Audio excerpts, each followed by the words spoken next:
ज़्यादा famous fight है महाभारत के अंत में, और वो युद्ध है भीम और दुर्योधन के बीच में। दुर्योधन और भीम ये दोनों सबसे बड़े गदाधर थे उस समय के, और दुर्योधन और भीम इन दोनों सबसे कुशल गदाधरों के जो गुरु थे वो बलराम थे। तो बलराम पूरे द्वापर युग के सबसे बड़े गदाधर थे। विष्णु जी के हाथ में जो तीसरी चीज है वो है गदा, और आखिरी चीज है कमल। कमल कहाँ उगता है? कीचड़ में।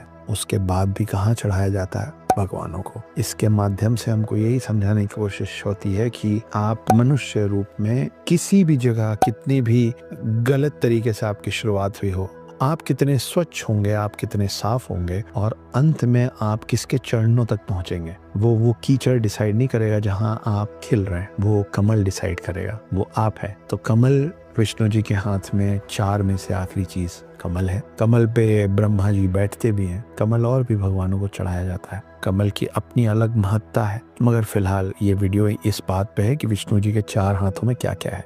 तो क्या क्या है? शंख, गदा, सुदर्शन चक्र और कमल। तो कमल के जैसे साफ रहिए, कीचड़ में भी खिलिए, इतने पवित्र बनिए कि आपको पवित्र चीजों में डाला जा सके। अपनी स्पिरिट को, अपने सोल को इतना स्वच्छ रखिए जैसे कि कमल रखता है। इतने बलशाली बनिए जितना गदा है, इतने महान बनिए जितना सुदर्शन चक्र है, और आपके मुंह से बोल निकले तो वैसे निकले जो शंख की तरह सभी अपने आसपास के वातावरण की नकारात्मक को हटाए और सकारात्मक को जोड़े।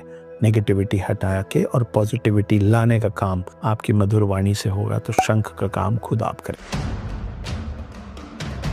शेषनाग पे एक रोज जब विष्णु जी बैठे हुए थे और लक्ष्मी जी उनके पांव के पास बैठी थी, तो लक्ष्मी जी ने उनसे कहा कि मैं आपकी सेवा करती हूँ, आपसे प्रेम करती हूँ, आपकी अर्धांगिनी हूँ, आपकी समकक्ष हूँ, मुझे आप कोई गिफ्ट नहीं देते, मुझे वरदान चाहिए। तो विष्णु जी ने बोला, मांगी क्या मांगती है? और लक्ष्मी जी ने कहा कि पृथ्वी पे मैं जब चाहूँ, जिसको चाहूँ, जितना धन धान्य चाहूँ दे सकती हूँ। विष्णु जी ने कहा तथास्तु, मगर इसमें एक संशोधन है, क्लॉज है, एक कंडीशन अप्लाइड है। आप जब चाहें, जिसको चाहें, जितना चाहें दे सकती हैं, पर मैं जब चाहूँ उससे वापस ले सकता हूँ। लक्ष्मी जी को जल्दबाजी थी वो वरदान ले लेने की, इसलिए उन्होंने बोला डन, ठीक है, कर लेते हैं। तो इस हिसाब से तब से लक्ष्मी जी को ये वरदान मिला कि लक्ष्मी जी जब जिसको जितना धन धान्य देना चाहें, जितना अमीर बनाना चाहें, बना सकती है। ये बात जब वैकुंठ धाम में फैली तो ये बात पहुंची सरस्वती जी के पास। सरस्वती जी को लगा कि अगर लक्ष्मी जी को कोई गिफ्ट मिला है, कोई वरदान मिला है, तो मुझे भी मिलना चाहिए। सरस्वती जी पहुंची विष्णु जी के पास और उन्होंने कहा कि जैसे आपने लक्ष्मी जी को वरदान दिया है, मुझे भी एक वरदान चाहिए,